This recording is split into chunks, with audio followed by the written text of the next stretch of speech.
Okay.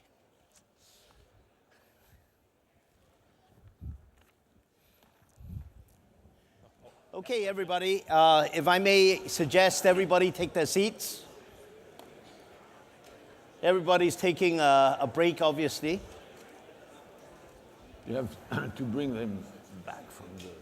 Okay, if I can ask everybody to take their seats, appreciate it very much. We've got to get this session going because, unfortunately, Mr. Pascal Lamy is in great demand, and we'll have to do a TV interview, and we need to end this no later than 11:15. So we don't have that much time, and we have a lot to talk about. So if we will, can I have somebody close the doors? Yeah. And then we will get started. Okay, ladies and gentlemen, I'd like to welcome all of you to this session, Boosting Trade in the Global Economy. The basic key is to focus on multilateralism. And the question is, will multilateralism win the day? I suppose some people may say, will multilateralism survive the day? Okay, but let's look at the whole issue. I have a very distinguished panel with us today. Mr. He Yafei is the Deputy Director of the Overseas Bureau at the State Council. And very importantly, he was the permanent representative of the Chinese government in Geneva, and as such was in charge of all the negotiations for the Chinese government on a multilateral basis, and has been many years as ambassador in Geneva. And of course, we have with us the former Director General of the WTO, Mr. Pascal Lamy. Welcome, Pascal. Thank you so much for taking time to be with us. It's a great honor and pleasure to have you. And Pascal and I go back a long way. Absolutely. A lot of discussions over the years. And Mr. Niinami, of course, needs no introduction. He was a star in our previous session, and he's now on his second win. Okay, let me just have each of the panel members just really have an opening statement in view of the time, 3 to 5 minutes. Just give us a few pithy thoughts on what ideas you may have on the situation in the world, looking at the multilateralism. You know, especially we'll go on in a moment about what's happening in Bali and the fate of those negotiations. But please, why don't we start with you, Pascal? Thanks, Victor. Well, if we look at how can we concretely keep boosting trade, and I say keep boosting trade because trade has been growing nicely for the last 10 years, although there was a bit of a bump from time to time during the economic crisis. Opening trade means addressing obstacles to trade. And I think the most important point at this stage is understanding that the nature of obstacle to trade has profoundly changed in recent times. The old times where obstacle to trade were about protecting a producer from foreign competition, tariffs, subsidies, things of the kind. That's the past. The future is very different because these classical obstacles are waning. There are still some, but they are on a slope which is in the direction of zero. Whether it's 5 years, 10 years, 15 years, doesn't really matter. What really matters for the future is addressing measures, the purpose of which is not to protect the producer, but to protect the consumer.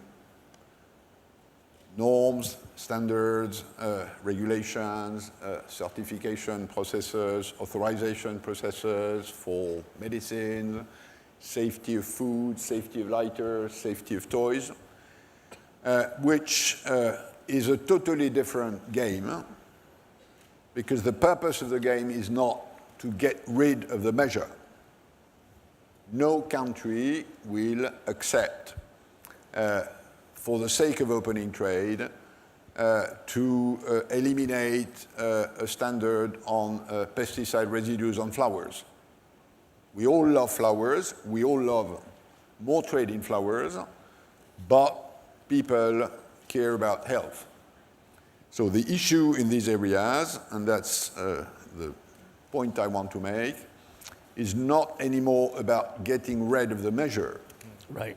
It's about getting rid of the differences between the measures. It's getting rid of regulatory discrepancies, which is a formidably complex issue, because it's about how the measure is established, it's about who decides the measure, whether it's the government, whether it's a regulatory authority, whether it's a business system, and it's also very much about how this measure is enforced, and how certification is done, and what credentials you need to have. Do your own inspectors have the right to do it, and is what your inspectors recognized by the other trading party? So that's the game in the future, and I think this deserves a lot of interest by business. And the game between producer and consumers will be changed because the relationship between the trade negotiator and producer and consumers is very different, whether it's a tariff or whether it's a regulatory precautionary measure. In the first case, if you are a trade politician, you've got consumers on your side and you've got producers against you. In the new game, the odds are that very often you'll have the producer on your side and the consumer reluctant, because the consumer will probably think that opening trade could result in lowering the level of precaution he or she cares about.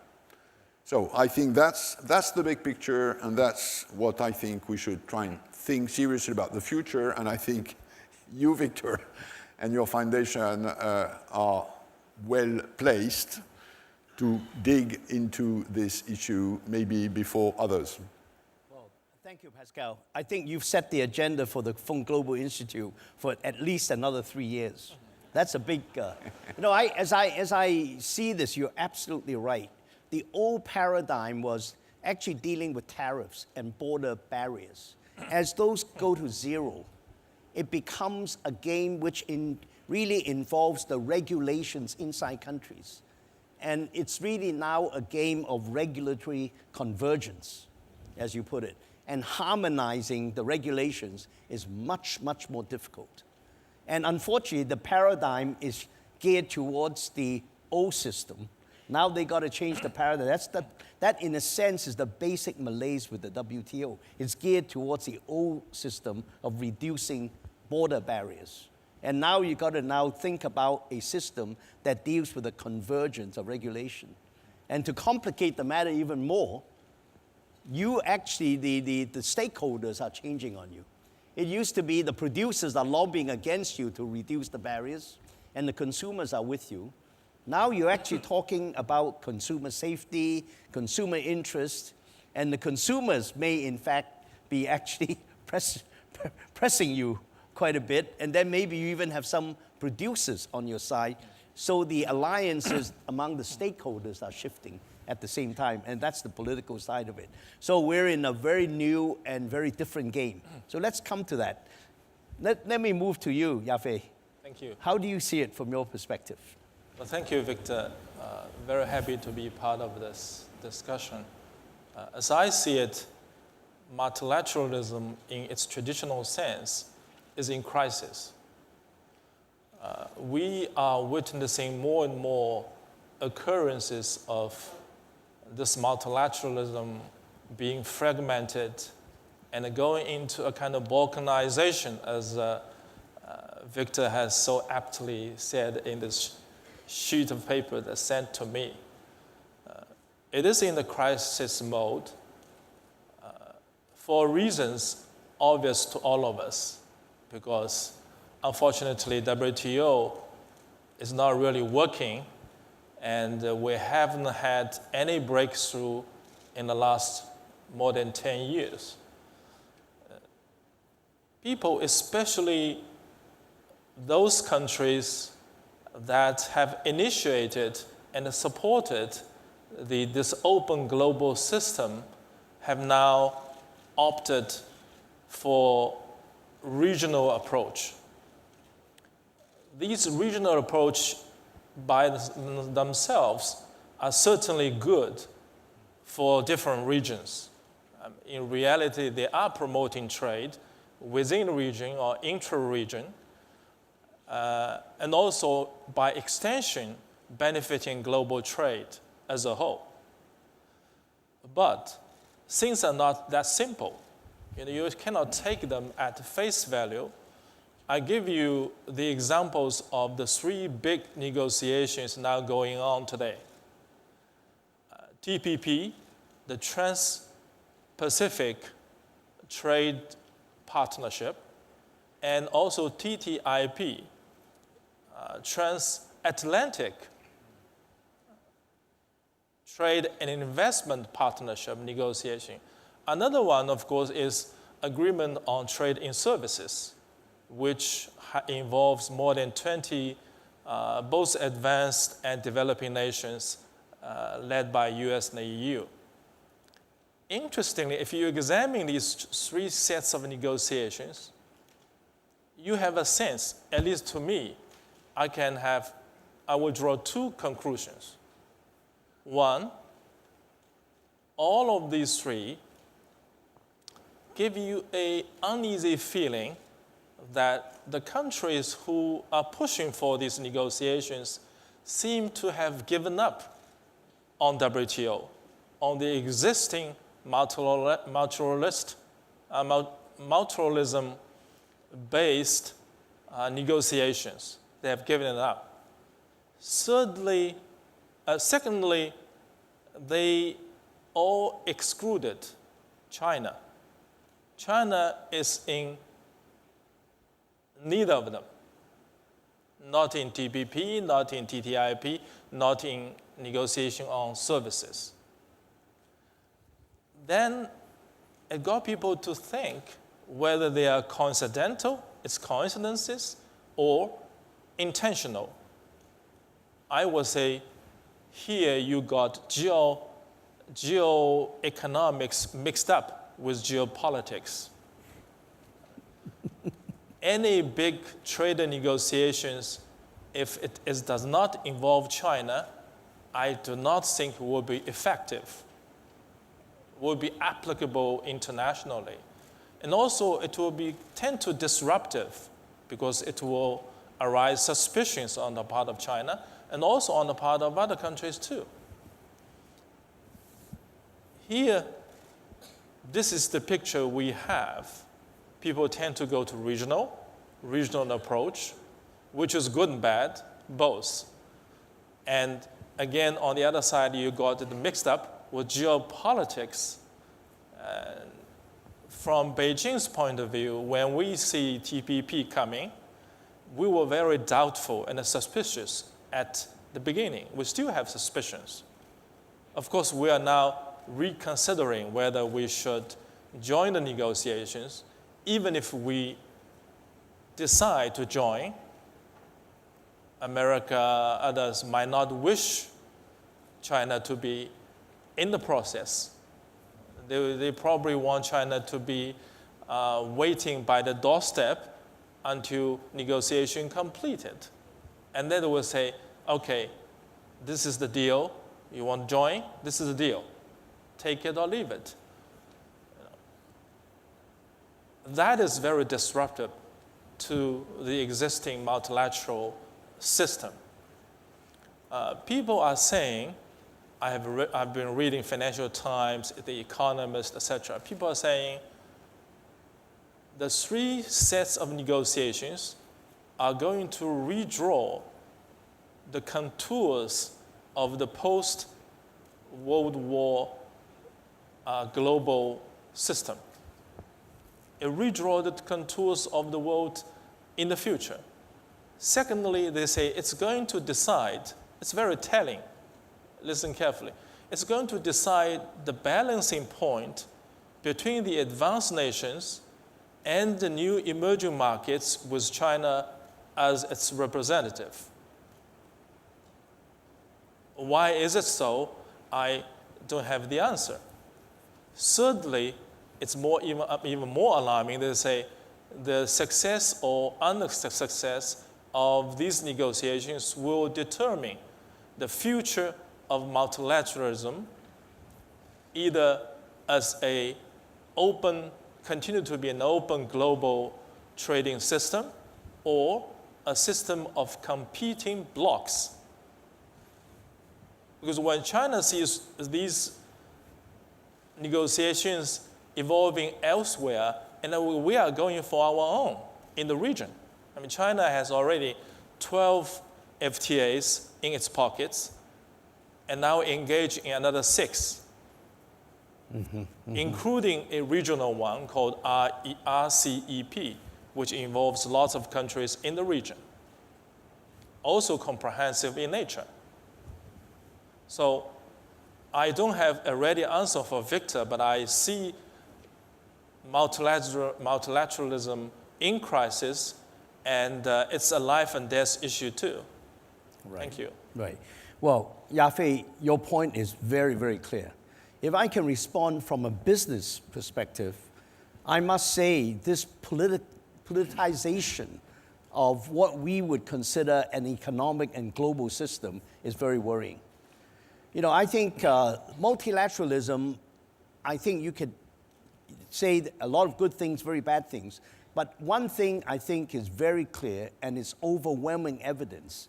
Over the last 30 years, I'm sure you'll agree with me, Pascal, multilateralism has lifted hundreds of millions of people out of poverty and have created dramatic improvements in incomes and so on. Now, obviously, we need to work on a fairer distribution of income. There's no doubt about that.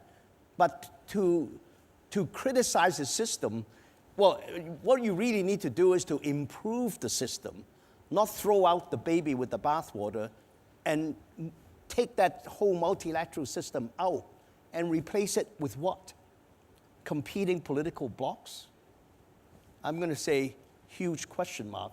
I'm totally non-political. I'm just looking at this from a global businessman standpoint and a global citizen standpoint.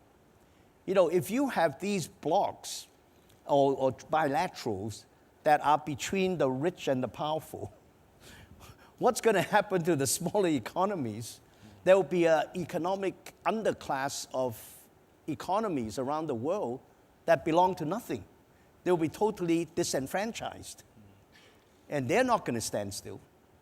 What is that going to do to global growth and global prosperity? So with that, Tak, I move to you.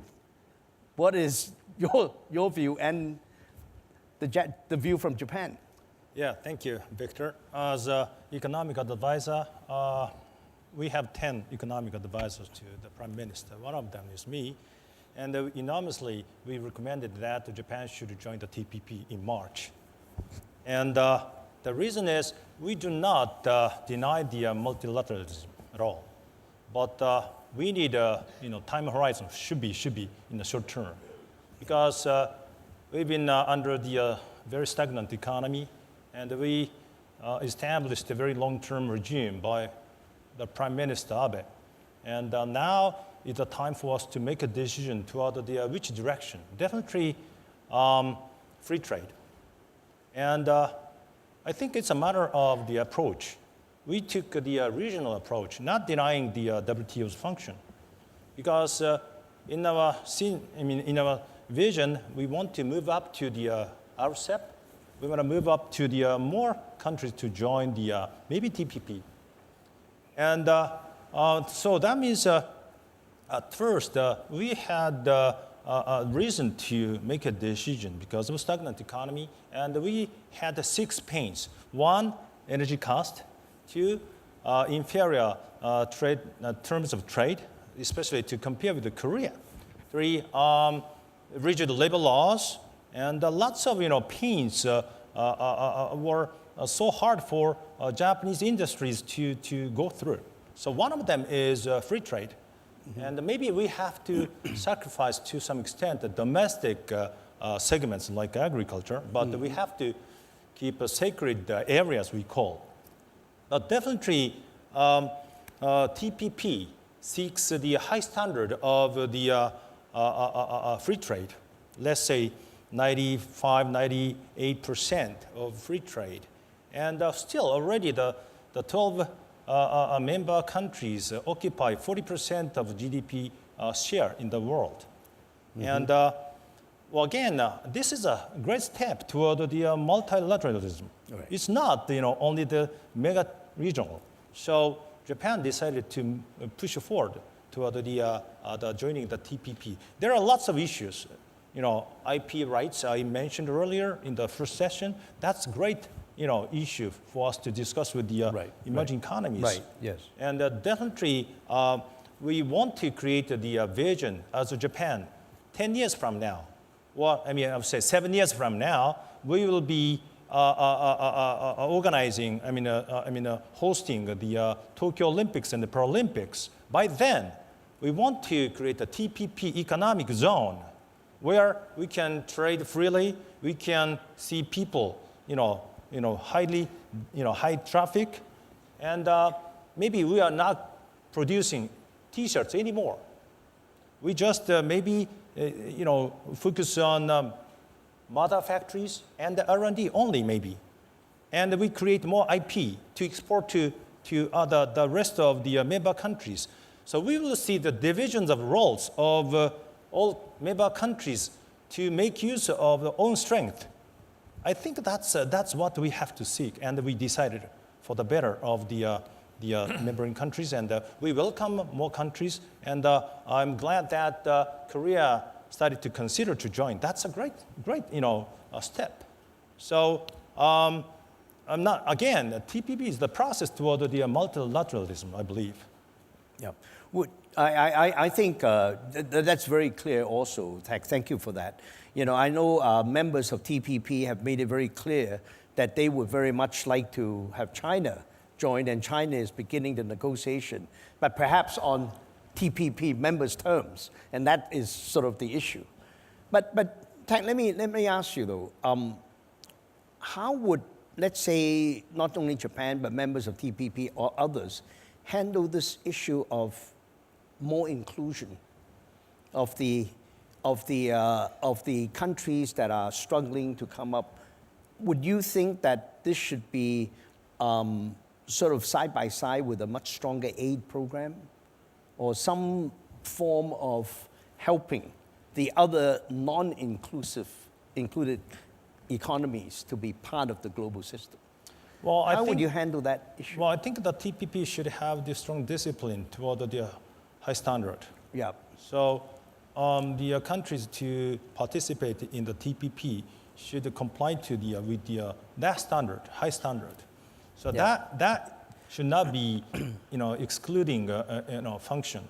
Definitely that high standard should be complied always, because I think that creates a lot of values for countries to participate in, because each country has own strength. For example, cheap labor is one of strength. Right.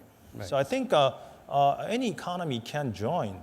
Well, that's a high standard. Yep. And through the negotiations, definitely each country has to make concessions. Though we are saying high standard, eventually we have some clue for the countries who are willing to join. Yep. So maybe one of the things that needs to accompany this whole move then in the TPP and other direction and the other is a very, very active program of capacity building for the non-included to actually come up to that standard. But that's, I think that really is going to be the debate. But let me now start that by, Pascal, going to you. You've just written a very interesting book, which is available outside, The Geneva Consensus. Now, what is the Geneva Consensus? Well, of course, it's an allusion to a previous consensus which had another name of another capital in this world. There's one thing in common between the Washington Consensus and the Geneva Consensus, which is that trade opening works for growth and welfare creation. Where there is a difference, in my view, is that the Washington Consensus says liberalize and God will take care of the rest. The Geneva Consensus says maybe God will not do that and you have to do it yourself. In other words, That's very good. For trade to work and produce its welfare effects, you need a number of other than trade policies to be in place, which have to do with what you just mentioned, Victor, which is capacity. And that's a very important issue. And if you look at where trade opening has worked the best and where trade opening has not worked that well, the difference is not in the trade policy. The difference is in other policies, mostly domestic policies, industrial policy, regional policy, innovation, social safety nets, which are very important as adjustments have to take place more and more frequently. So the idea of the Geneva Consensus is that you cannot consider trade policies, trade negotiations, the organization of trade, including WTO, in isolation. It's part of the system, and you need to bring more attention to the trade and issues, to the bridges between the WTO and other international organizations, to the linkage between a country trade policy and other domestic policies. And I think if we go back to the other part of the conversation about addressing future obstacles to trade, this issue of capacity building in establishing proper, harmonized regulatory systems is even bigger. If you take a continent like Africa, for instance, who now is growing rather rapidly, whose production capacity is growing, they still have a problem in standard setting, standard matching, and that, I think, gives a direction of what aid for trade and capacity building should be focused on the future. Then, Pascal, is there a, within the Geneva Consensus, as you put it, is there a definition of the additional areas to trade that you think should be priority? Yeah, I think... it's trade again, and, you say, trade absolutely. and, yeah. I think most of that is to be done at home. Most of that is, I mean, take one example which you know well, because you've been in this business for a long time, which is textile clothing, footwear. Very classical industry. We have a good track record of what happened during the last 30 years. Liberalization of trade in this area. Take the case of Europe, for instance. It's a good case because they've had the same trade policy for 50 years. So, by definition, the trade policy is the same. When trade in textile, clothing, footwear was opened at the end of at the beginning of the years 2000, some did well, Right. others did very poorly.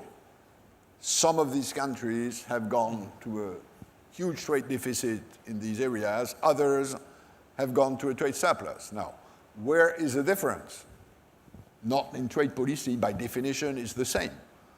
It's how they've handled this transformation process, how they've coped with new competitive shocks, how they've been able to forecast what would happen, how they've been able to move up the value addition ladder. And that's what the Geneva Consensus puts the spotlight on this, instead of believing that, benefits of trade opening, which are there, happen automatically. Okay. It really, well, Yafei, what do you think? There's been a lot of talk about a Beijing consensus. Right. Is this at odds with what you see as a Beijing consensus? This is what I want to add.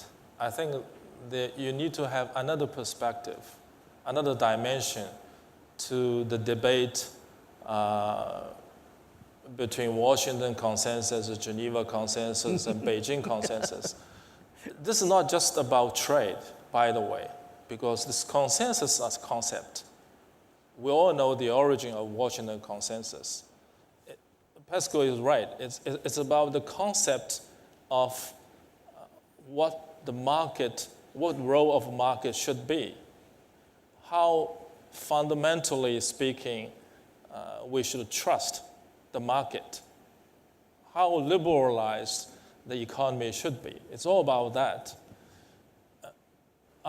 In my past career as a diplomat, I worked in Africa for African affairs for some time.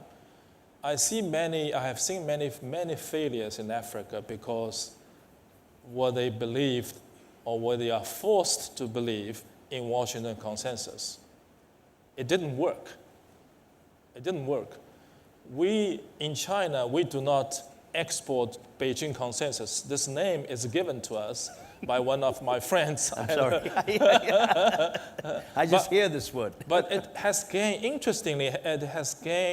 popularity in the last few years, especially after the financial crisis in 2008, 2009. Lots of popularity. People are wondering, how come China has been so successful? Again, I want to use the African example. Most of the African countries are single commodity-based economies. And this is an allocation of resources, allocation of capital by the market, in a way, but also due to the reason that they were part of this colonial system. It was decided by their masters. You produce coffee, you don't need to produce rice, you don't need to produce textile. We can do it elsewhere more efficiently, but but they have no say in the pricing of either that particular commodity or the manufacturing good they are going to import. They have no say whatsoever. That has bankrupted their economy. And then China, in the last 10 years or so, China has gone into Africa, and we started to see that issue from a comprehensive perspective, and they want to help them build up their manufacturing capacities. Sudan might be another good example. People say, Sudan has lots of problems, human rights, etc. But Sudan's oil industry has been built from scratch with China's help. Angola, this model of credit for resources, again, has been criticized by advanced nations against China, but it's working in Angola. In Angola, the infrastructure, some of the manufacturing capacities has been built again from scratch. So you have begun to see some successful stories of Beijing consensus. Again, I want to emphasize not an export of a revolution or an export of a concept. It is a concept gradually being accepted by the underdogs you were saying. I agree very much with you about this idea of inclusiveness in multilateral negotiations. The best part of the traditional multilateralism is inclusiveness. everybody has a say, even if sometime we are the victim to such a system of democracy, because one country can hijack, can torpedo a negotiation process. But that's the price we have to pay. Yeah, yeah. Well done, Yafei. I've never had the consequences of the colonial legacy explained so clearly and precisely. Well done. And really, it's not just talking about an interest in just natural resources, but it's really bringing diversity to local economies and developing different aspects of the economy into a full economy, and not one or two sectors that the colonial legacy has left with these countries, which is, I think, I think you said it very succinctly. Let me now turn to you, Tak. I must say Japan has been in my mind, one of the earliest movers in this. I remember very clearly the whole flying geese model, and we're now looking at probably the third or fourth generation of the flying geese. And that provided Japan has a huge influence, and the whole development model of the developing world in many ways have been modeled after the original flying geese.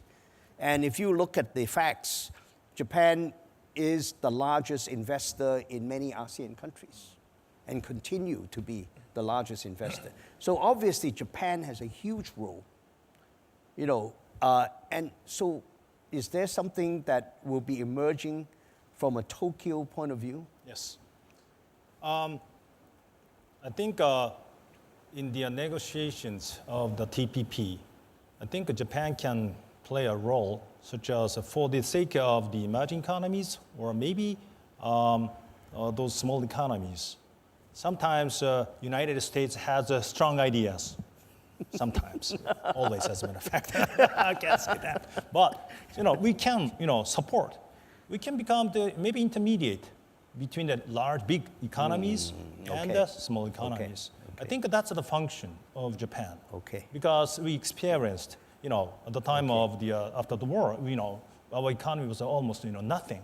Okay. So we don't have resources. For example, we can talk about representation of small economies, and we can share maybe to some extent the culture in the rest of the Asian countries. So I think we can play the role. Yeah. On top of that, we want to leverage the TPP negotiations for the change of the country, Japan, because we've been stagnant, and that pushed Japan toward the insular-minded in a sense. So yes, this is a trigger for Japan toward the reforms with the stable government. So it's a kind of domestic issue as well. And plus, we want to expand the economic zone together with, but definitely we have to make the TPP agreement successful. Okay, that is very insightful, Tak. I mean, if I recall when China joined WTO, the impact that had on domestic Chinese reform is just dramatic. And you're really talking now about Abe-san's third arrow. Yes. And the use of TPP really for initiation and pushing of the third arrow. That's right. That's kind That's of amazing. external pressure in a sense. Yeah. Definitely, we need the reforms. I can see that very clearly. Yes. Yes, Pascal. If I may react to that. If you look at these so-called mega deals, assuming they will land somewhere, and most of them are still ongoing, which Wafei mentioned, you've got 5 of them. You've got TPP, you've got RCEP, which is ASEAN plus China, Korea, Japan. You've got this trilateral China, Korea, Japan, which is a separate one. You've got EU, Japan, and you've got TTIP. So those are the 5 mega deals maybe in the cooking. Japan is in 4 of these 5, which gives to Japan a very high responsibility in terms of the coherence of these megadeals. And that's why I'm less pessimistic than you are, Wafei, about multilateralism. But first, WTO is much more solid than many people believe it is because people are focused on a few negotiations. What happened during the crisis showed that whatever the fate of the Doha round was, the system was solid and coped with a very severe shock. And by the way, there's still a bit more than 12 hours for Bali to succeed, and I still bet it will work. I'm praying harder and harder, Pascal. I'm praying harder and harder. I still believe it will work. I'm not sure I'm right, but if I had to bet my shirt, I would bet it will work at the end of the day. But back to this issue of these megadeals. The issue is, it's not whether it's nice or not nice, Wafei. Of course, aesthetically, multilateralism is nicer. The question is whether it works to open trade. So don't mind the color of the cart, provided it catches the mice. And the mice are trade opening. And then the question becomes, are these megadeals going to converge or not? That's the real question. To some sort of future multilateral level. And on this, Japan has a huge responsibility. Japan doesn't usually like to have huge international responsibilities, as we know, and Japan has a rather sophisticated own regulatory system, but it's it's in many ways the coherence hub for the 5 to 10 years to come is in Japan. Now, Washington will not like that, Brussels will not like that, maybe Beijing will not like that, but that's the reality. Pascal, thank you for that remark. And also now I have to thank you for your participation because Bloomberg is waiting for you, unfortunately. Television, I'm told, cannot wait. So we're going to thank you for your participation and let you leave. Yeah, thank you. Thank you. See you in Beijing. See you in Beijing. Okay.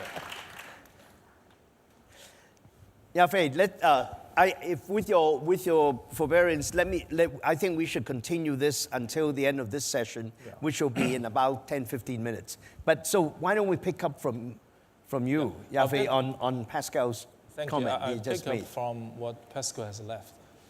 I'm not that much pessimistic about WTO. What I'm saying is the multilateralism as it is going through a crisis because the whole world is going through transition. The markedly, or I would say the most striking element of this transition is balance of power has been changing, both in geopolitical terms and in geoeconomical terms. You see BRIC countries, the 5 countries consisting of what we call BRIC. The total GDP of BRIC countries has exceeded 20% of the world total. Mm-hmm. And China alone, this year, 2013, will contribute more than 30% to the global economic growth. Mm-hmm. China alone. I mean, it's obvious that emerging markets have become one of, if not the one, but one of the strongest engines pulling global economy along. This is a fact. And emerging markets because of the changed landscape, emerging markets wants to have a fair share of the voting power in IMF, World Bank, wants to have more voices heard in international organizations. Hence, you have a tense relationship between emerging markets and advanced nations. It all got mixed up. For advanced nations, some in Europe, some elsewhere, are not comfortable with that. They are reluctant to either adapt the system to the reality, or they want to start something anew. They say, oh, China, you have been a free rider. You have reaped much more benefit, dividends from this open global trade system. Now, no more of that. We have to change the rules of the game. And this is at least how we see it from Beijing. The rules of the games are changing. Right. The paradigm is shifting. Shifting not in the sense that it will better reflect the global economic landscape, but in a way that will exclude or make it more difficult for emerging markets to continue to benefit from the existing systems, which is open. It's very interesting that now emerging markets like China is advocating open system, open trade, open investment. And advanced nations are retreating, saying, no, not that open. We certainly have other things to consider.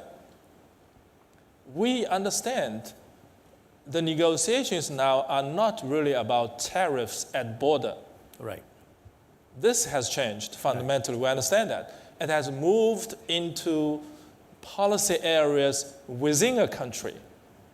Regulatory policies, environmental protection, state-owned enterprises, et cetera, move into the domain used to be considered sovereign. Yeah. That's the difficulty. Right. We have to adapt to that too. Right. I mean, it's coming. You cannot avoid that. But politically, it is quite difficult. Absolutely. I think you've captured it very well, Yafei. But I think an important point that Pascal Lamy has mentioned, it's not so much you must adopt my internal regulatory system or whatever, but he's talking about convergence. We need to make those compatible with each other and closer. I think that is it's a very complex task. But the idea, as you say, it goes into sovereignty. If you force me to adopt your internal system, it's almost impossible. But if we harmonize the system and converge the system, then it may give us an opportunity. And I think that's really, that's what I got out of Pascal's point. He keeps talking about convergence, regulatory convergence. And that's the next set of big ideas that we need to. But you know, but one thing I do want to say though, again, I'm speaking not from a geopolitical standpoint, but really from a man in the street and a businessman and SME.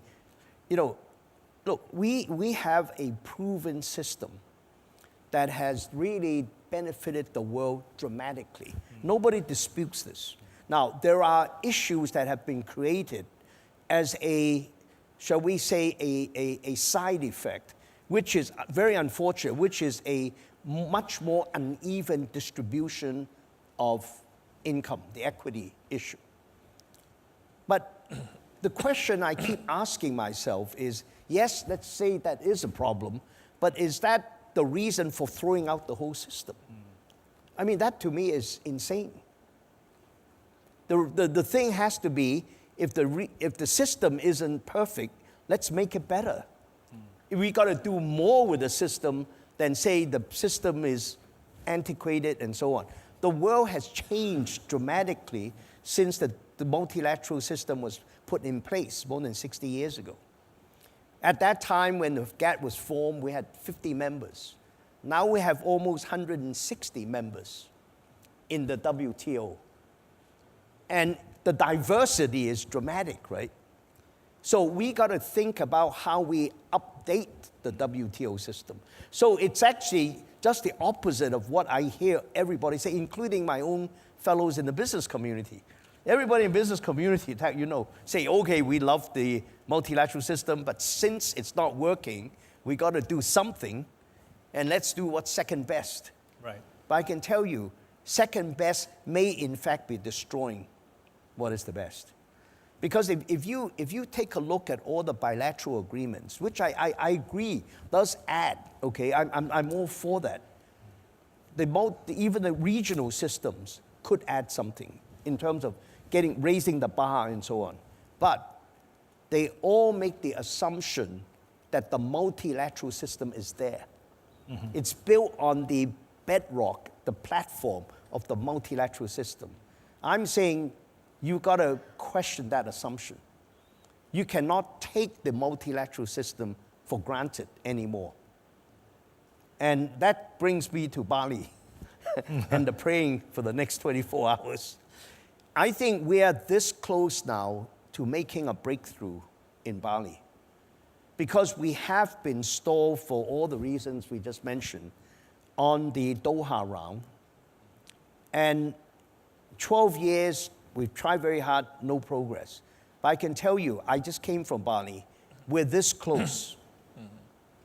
If we push it over the finish line now, I think the multilateral system will be onto a new clear run. It's going to be the next level. And everybody will then say, it does work. Let's work harder to make it better. But now, if we fall at this last hurdle, I think the remaining supporters will say, well, maybe it's time to give up and look for an alternative. But then in my own thinking, again, as business people, what is the alternative? It's going back to what as you and Pascal talk, Yafei, I'm just increasingly thinking about blocks. That's the way the world, was going. And that's the way I thought the world had moved from, that we have actually created a global system, a multilateral system, globalization, have gotten away from blocks. And one of the reasons that the Uruguay round and even the Tokyo round was concluded was partly because of the fear that blocks will emerge. But now I see the blocks clearly emerging. Is that good for the world? Is that good for business? Is that good for the people? But that's, whether it's better off or not, best off is kind of ideal in a sense, because 160 countries, right. It's hard. And the business can't wait for long. Time horizon. And the TPP is in a hurry to reach an agreement. And within this year, it could be difficult, but always time matters. And we have to seek second best, which is the better off. So I think definitely the TPP is the better off for the country, for the countries who decided to join. So all this time is very important. How long did we have we been waiting for the new agreement, the conference of the WTO? We esteem the agreements of the WTO definitely, but definitely we have to move forward. So that's business. And a lot of changes are going on in Asia. So Asia is the center of the boosting the economy. So definitely Japan should join that, and then try to create the platform toward the multilateralism.